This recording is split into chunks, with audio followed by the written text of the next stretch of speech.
할렐루야, 할렐루야. 오늘 수요일에 오신 사랑하는 성도님들 환영하며 축복합니다. 오늘 나눠지는 말씀 가운데 성령의 충만한 은혜가 함께하기를 소망합니다. 혹시 테드라는 이름을 들어보신 적 있으신가요? 테드라는 것은 세상을 좀 더 나은 곳으로 만들기 위해 고민하는 사람들의 학술 강의라는 취지로 각 분야의 유명 강사들이 짧은 강의를 올려주고 시청자들이 전문가들의 강의를 무료로 볼 수 있도록 유튜브와 같은 사이트입니다.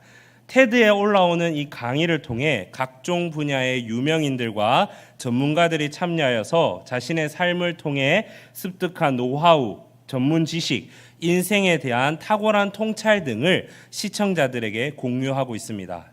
이 테드라는 사이트에서 지난 2009년 사이먼 사이넥이라는 사람의 강의가 올라오게 되는데요. 그 강의의 제목은 위대한 리더들은 어떻게 사람을 움직이는가라는 제목입니다.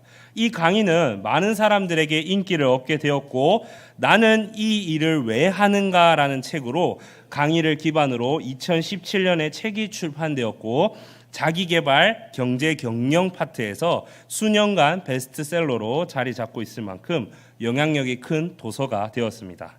이 사이먼 사이넥은 본인이 연구를 통한 결과를 통해서 역사를 바꾼 사람들, 크게 성공하는 사람들, 인류에 공헌하고 세상을 바꾼 사람들은 자신이 무슨 일을 하는지, 그 일을 어떻게 하는지, 그리고 제일 중요한 그 일을 왜 하는지에 대한 대답을 정확하게 가지고 있다는 공통점을 발견하게 되었다고 그의 저서를 통해 소개하고 있습니다. 저는 그의 저서를 통해서 이러한 내용을 발견하게 되었습니다. 일부분을 발췌해서 여러분들과 함께 나누고자 하는데요. 대다수의 사람은 자신이 무엇을 하는지 알고 있습니다. 예를 들면 우리가 오늘 길거리에서 아무 사람이나 붙잡고 선생님은 무슨 일을 하십니까? 라고 묻는다면 네, 저는 빵을 만드는 제빵사입니다. 네, 저는 아이들을 가르치는 학교 선생님입니다. 와 같이 자신이 무슨 일을 하는지 어렵지 않게 대답을 들을 수 있습니다. 또한 사람들은 자신이 지금 무슨 일을 어떻게 해야 하는지도 대부분 알고 있습니다. 선생님은 빵을 굽는 일을 하시는군요. 그렇다면 그 일을 어떻게 해야 하나요? 이 질문에 사람들은 각자 자신이 하는 일에 대한 노하우들을 이야기하게 될 것입니다. 그러나 마지막 질문이 되는 그렇다면 선생님은 지금 이 일을 왜 하고 계십니까? 라는 질문에 대해서는 쉽게 대답하지 못한다고 합니다. 대부분의 사람들은 왜 그 일을 하고 있습니까? 라는 질문에 대해 이익을 만들기 위해서, 돈을 벌기 위해서와 같은 대답을 남긴다고 합니다. 그러나 이익 창출은 자신이 하는 일에 대한 결과일 뿐 그것이 일하는 궁극적인 목적이나 원인이라고 볼 수 없다라고 이 저자가 기록하고 있는데요.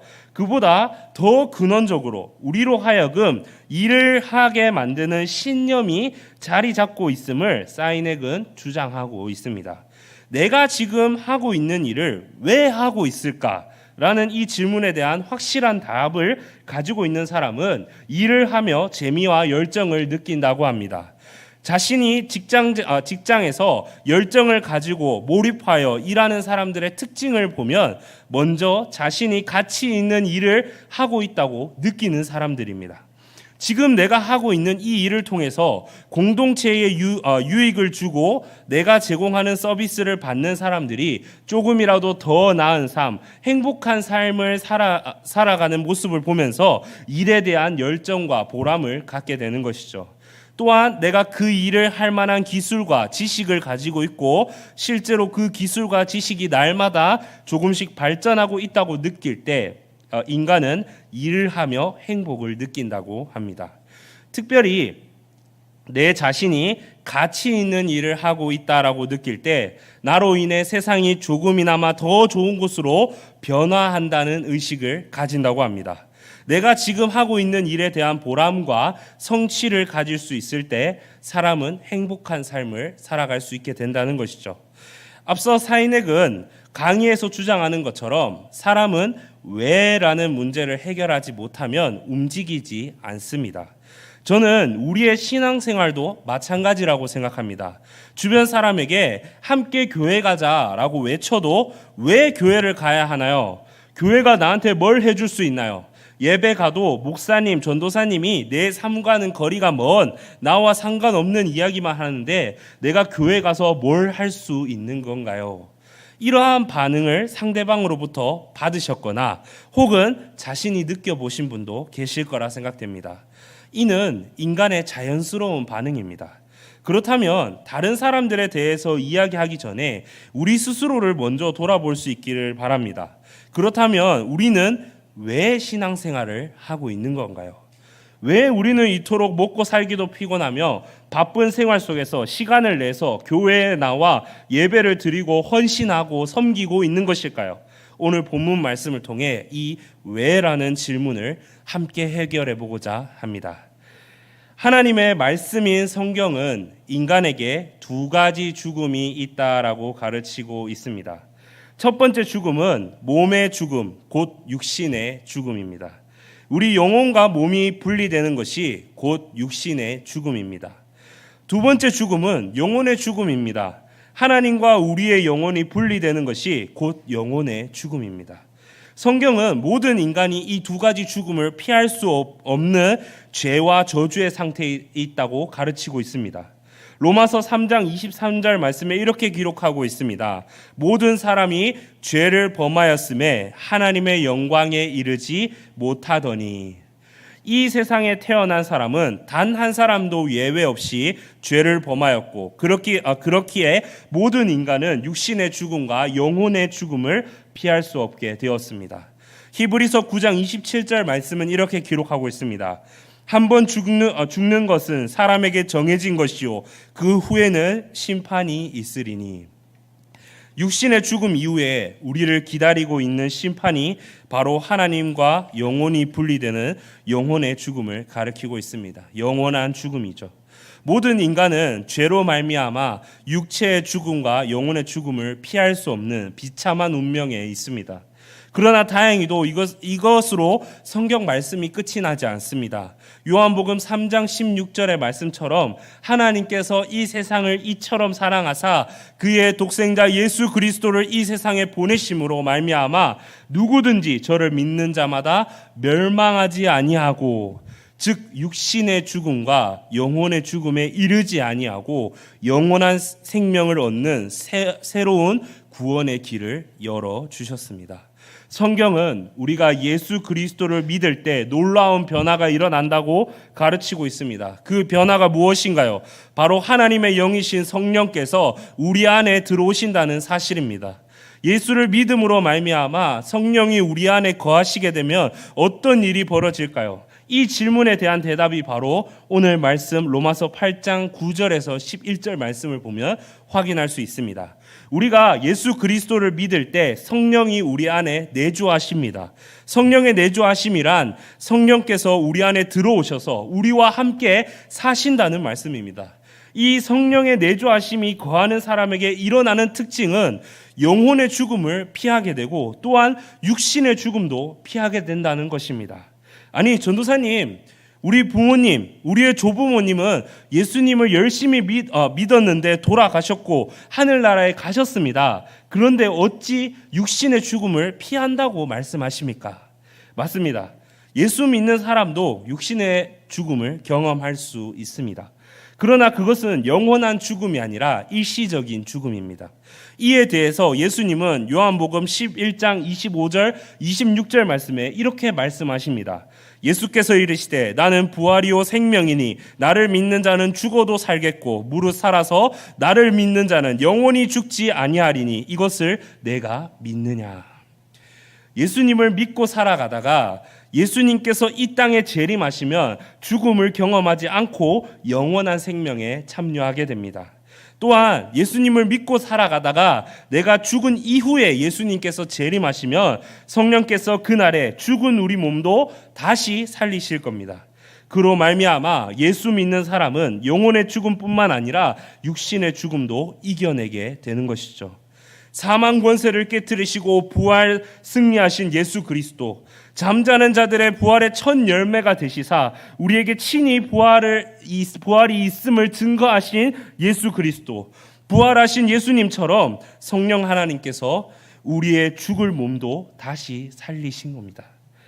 사랑하는 성도 여러분, 왜 우리는 신앙생활을 하고 있나요?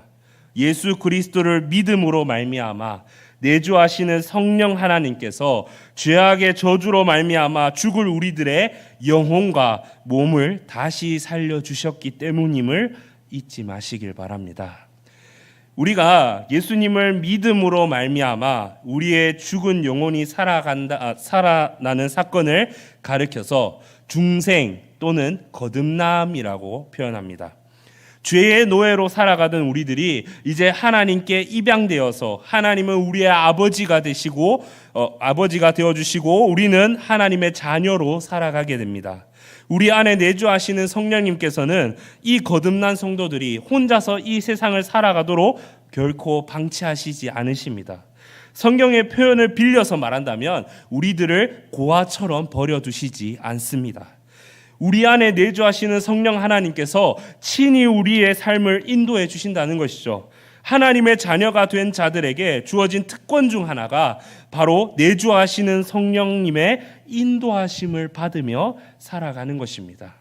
성령 하나님은 기록된 말씀인 성경과 우리의 영혼의 호흡인 기도를 통해서 우리의 삶을 인도해 가십니다. 때로는 신실한 믿음의 사람들과의 은혜로운 대화를 통해서 우리의 삶을 격려하시고 위로하시기도 하시고 교회 공동체 또는 개인의 상황과 환경을 통해서 우리 삶을 인도해 가십니다. 우리 삶이 하나님의 인도하심을 받으며 살아간다는 것은 참으로 행복한 고백입니다. 성령 하나님의 인도하심에는 한 가지 특징이 있습니다. 바로 썩어질 것을 위해 살지 않고 썩지 않을 것을 위해 살아가게 하신다는 것이죠. 영원하지 않는 것을 위해 살지 않고 영원한 것을 위해 살아가게 하십니다. 내 마음속에 탐욕을 채우기 위해 살아가지 않고 하나님의 뜻대로 살아가게 하십니다. 이러한 성령의 인도하심을 따라가면 우리 영혼은 더 큰 기쁨과 만족과 보람 그리고 성취감을 누리면서 살아가는 복된 삶이 될 것입니다. 사랑하는 성도 여러분, 왜 우리는 신앙생활을 하는 것인가요? 성령 하나님의 인도하심을 따라 날마다 주님과 함께 복된 삶을 살아가기 위해서, 그로 말미암아 복된 삶을 살기 위해서 살아가고 있습니다. 우리가 예수님을 믿음으로 말미암아 성령이 우리 안에 내주하십니다. 내주하시는 성령님께서 우리의 죽을 몸과 죽을 영을 다시 살리셨습니다. 내주하시는 성령님께서 날마다 우리의 삶을 하나님의 뜻대로 살아갈 수 있도록 인도해 주십니다. 우리 내주하시는 성령님께서는 우리들이 이 세상에서 하나님의 자녀로 살아가게 하시고 예수 그리스도의 재림과 함께 찾아올 새로운 만물의 상속자가 될 것을 소망하며 살아가게 하십니다. 우리는 기도할 때 하나님을 아버지라고 부릅니다. 그렇다면 우리가 하나님의 자녀인 것을 어떻게 알 수 있을까요? 내주하시는 성령께서 우리가 하나님의 자녀인 것을 우리 안에 증언해 주심으로 우리가 알 수 있습니다. 우리 안에 내주하시는 성령님이 우리가 예수 그리스도를 믿음으로 말미암아 하나님의 자녀로 입양되었다는 사실을 증거해 주시고 계십니다. 우리로 하여금 하나님을 아버지로 믿고 받아들이게 하시는 분이 바로 성령님이십니다. 성령님이 우리로 하여금 하나님을 아버지라고 부를 수 있게 만들어 주신다는 것이죠. 1970년대 중반 이후에 중동에서 대대적인 건설 붐이 일어났습니다. 이때 한국의 많은 아버지들이 가족들을 먹여 살리기 위해 중동으로 파견 나갔습니다. 당시 중동에 가서 일을 하면 한국에서 버는 평균 연봉보다 작게는 1.5배를 더 벌 수 있었다고 합니다. 이것을 기회라고 여기고 수많은 노동자들이 중동에 가서 일하기 위해 몰려들었다고 합니다. 그렇다고 아무나 뽑아가지 않았습니다. 70, 80년대 우리나라에서 사우디로 넘어가는 비행기 표값은 지금하고 비교할 수 없을 만큼 비쌌습니다. 그래서 시험을 통해 선별된 사람만 중동으로 파견을 나갔으며 한 번 파견을 나가면 수년간 집으로 돌아오지 못하는 일이 많았다고 합니다. 먼 타국에 가서 우리 아버지들이 타일, 미장, 도장, 조적, 배관, 철근, 목공 등 다양한 일을 했습니다. 당시에는 영상통화도 없고 국제전화 비용도 너무나도 비쌌기에 타지에 나간 아버지들은 한국에서 가지고 온 지갑 속에 자신의 자식들의 사진을 꺼내보면서 그리운 마음을 억눌렀다라고 표현합니다. 아버지가 집을 떠나 저 멀리 해외에서 열심히 땀 흘려 일하는 동안 자식들은 성장하고 있었습니다. 아버지가 없어도 어린 자식들은 기어다니던 아이가 걷기 시작했고 유치원생이 되었습니다. 2, 3년이 지난 후에 중동에서 일하던 아버지가 드디어 한국으로 돌아왔습니다. 아버지는 무럭무럭 자란 아들, 딸들이라고 해도 단 한 번에 알아볼 것입니다. 그런데 아이들은 아버지를 본 기억이 흐릿해서 아버지가 너무 어색합니다. 모르는 아저씨 같이 느껴져서 어색한 것이죠. 그래서 아버지 곁에 가지도 못하고 쭈뼛쭈뼛하고 서 있습니다. 어떤 어린 아이들은 너무 어색해서 어머니의 치마 속으로 숨게 됩니다. 이때 아이에게 어머니가 이렇게 말씀하십니다. 아무개야, 아빠가 우리 아무개 보고 싶어서 밤새 비행기 타고 왔어. 너가 가서 아빠 한번 안아줄래? 그제서야 엄마 치마를 움켜잡고 숨어있던 아기가 용기를 내서 아빠 하고 불러보게 되는 것이죠. 오늘 본문 16절은 이렇게 말씀하고 있습니다. 성령이 친히 우리의 영과 더불어 우리가 하나님의 자녀인 것을 증언하시나니. 하나님이 우리의 아버지가 맞나? 하고 깨닫지 못하는 우리에게 내주하시는 성령님께서 친히 우리가 하나님의 자녀이며 하나님이 우리의 아버지 되심을 말씀하고 계십니다. 로마서 8장 15절 말씀에 보면 이렇게 기록합니다. 너희는 다시 무서워하는 종의 영을 받지 아니하고 양자의 영을 받았으므로 우리가 아빠 아버지라고 부르짖느니라. 이렇게 말씀합니다. 그리스 로마의 관습을 따르면 입양된 자녀는 친자녀가 가지는 모든 권리와 특권을 부여받는다고 합니다. 15절 말씀에 사용된 이 양자라는 단어의 헬라어 단어는 완전한 상속권을 가진 자녀로 입양되는 법적인 용어입니다. 우리가 예수님을 믿음으로 말미암아 우리는 하나님의 자녀가 되었고 하나님은 우리의 아버지가 되어 주셨습니다. 이제 우리가 하나님을 아빠, 아버지라고 부르게 되었죠. 15절 말씀에 보면 아빠란 단어와 아버지라는 두 단어가 동시에 함께 사용되고 있습니다. 이 표현은 예수님께서 하나님을 부르실 때 사용하신 표현입니다. 아람어에서 아빠는 아버지에 대한 애정을 나타내고 아버지란 단어는 아버지를 향한 존경의 표시를 드러냅니다. 그래서 15절 말씀에 사용된 아빠, 아버지라는 표현은 하나님을 향해 애정과 존경을 동시에 담아 부르는 호칭이라 볼 수 있죠. 깊은 존경심과 함께 높은 수준의 친밀감을 나타내는 표현이 바로 아빠, 아버지였던 것입니다. 우리가 예수님을 믿음으로 말미암아 하나님의 자녀가 되고 이와 동시에 우리는 예수님과 함께 만물의 상속자가 되는 복을 얻게 되었습니다. 자녀가 가진 축복 중 하나가 바로 부모의 유산을 물려받는 것입니다. 하나님께서는 자녀가 된 모든 성도님들이 예수님과 함께 온 세상을 다스릴 왕들로 세워주시겠다고 친히 약속해 주셨습니다.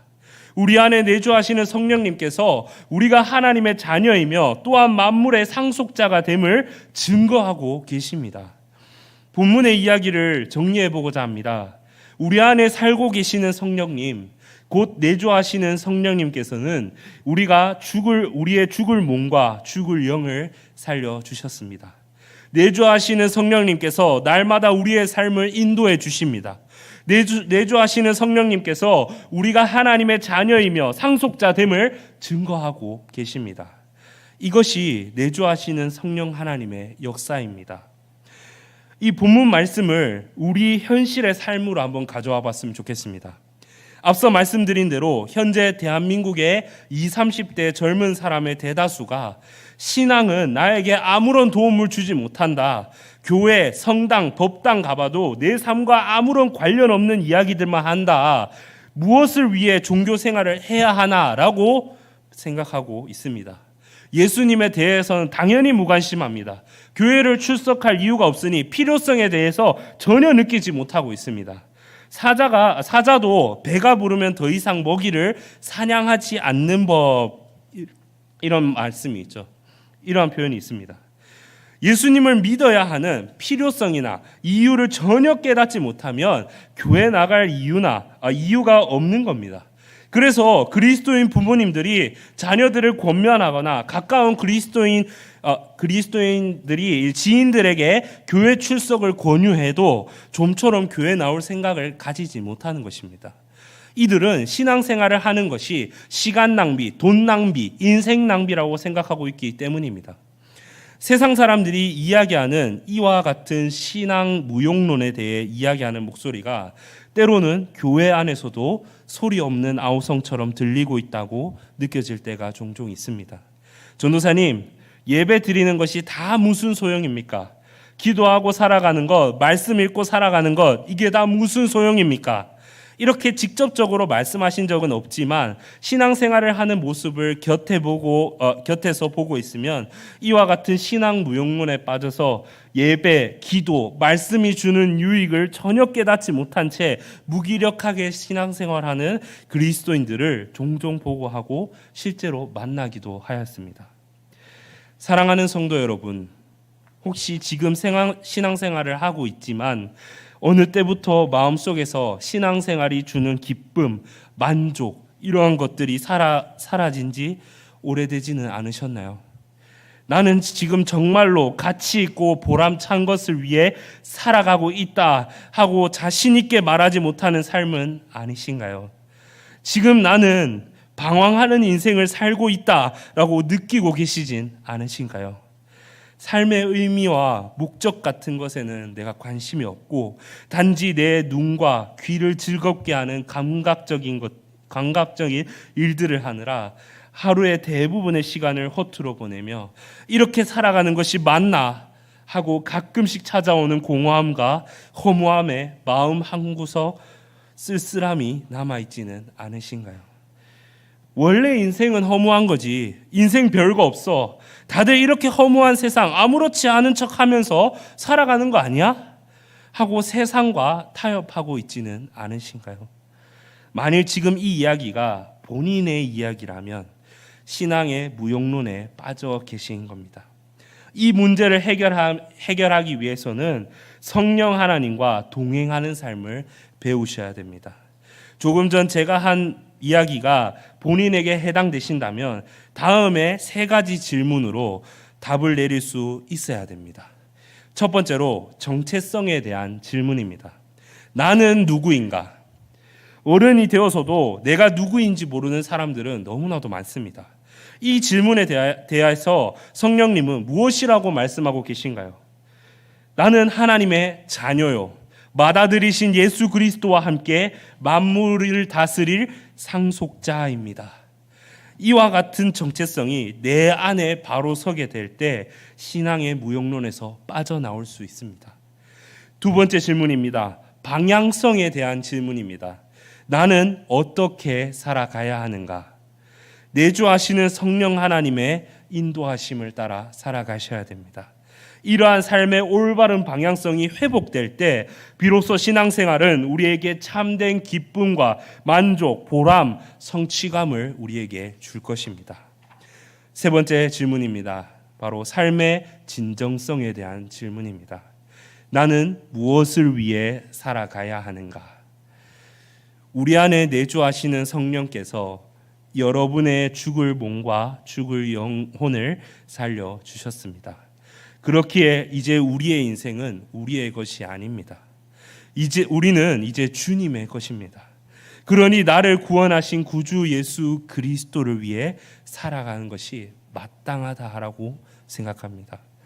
내주하시는 성령 하나님의 역사를 통하여서 우리 삶의 정체성, 우리 삶의 방향성, 우리의 삶의 진정성, 이 세 가지의 질문이 해결되지 아니하면 우리들도 세상 사람들과 똑같이 평생을 신앙 무용론에 빠져 무기력하게 신앙생활을 하게 될 것입니다. 말씀을 정리하겠습니다. 사람의 몸은 심장이 멎을 때 죽지만 사람의 영혼은 꿈을 이룰 때 죽는다라는 말이 있습니다. 인간은 삶의 정체성, 방향성, 진정성이 있을 때 비로소 꿈이 있는 삶, 밝은 소망이 있는 삶을 살아갈 수 있습니다. 하나님께서는 이미 우리의 정체성, 인생의 방향성, 영혼의 진정성에 대한 말씀을 성경에서 기록해 주셨습니다. 예수 그리스도를 믿을 때 우리 안에 찾아오신 성령님, 그 내주하시는 성령 하나님께서 우리가 하나님의 자녀요 만물의 상속자이심을 증거해 주십니다. 이것이 우리의 정체성입니다. 이제 우리는 날마다 말씀 생활과 기도 생활을 통해서 성령 하나님의 인도하심을 받고 살아갈 수 있습니다. 이것이 우리의 방향성입니다.